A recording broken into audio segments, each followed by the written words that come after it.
TV is getting smart. It's not new, but there are predictions smart TV will be the next big thing. Viewers now have the choice of streaming movies, using the internet, as well as playing on social media. So how will it carve up free-to-air audiences? Kirsten Vaness has been watching. Those invested in smart TV say Australia's at the beginning of a television revolution. You can certainly see the hardware suppliers starting to aggressively roll out smart TVs. You can see US content providers taking an increasing share of audience that are delivered only across the internet. I love that coffee. Smart TV allows viewers to stream movies and TV series over the internet by paying a content provider. Now reports suggest smart TV will be taken up rapidly in the next decade.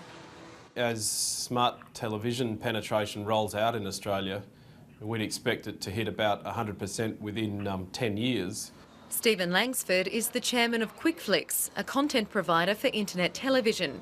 He's certainly hoping the predictions are right. The new world is about consumers taking control, and the old paradigm of I belong to a particular TV network is shifting as audiences move clearly to the internet.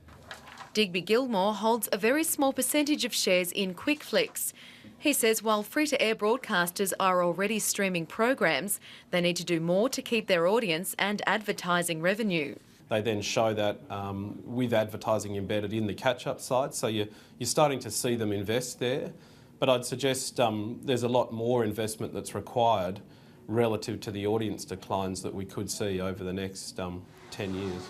But smart TVs have been in stores for years, and it's estimated only about 2% of households currently have one. In consumer land, there's always early adopters, and our early adopters are absolutely aware of what smart televisions are.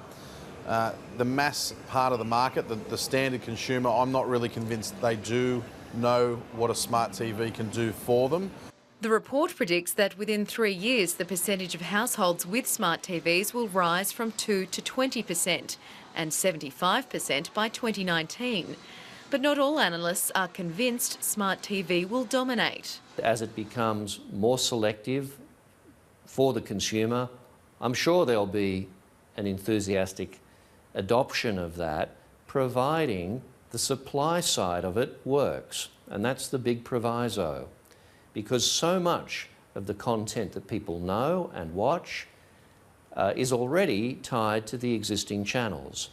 Mark McDonald says free-to-air broadcasters still have a good hold on primetime audiences.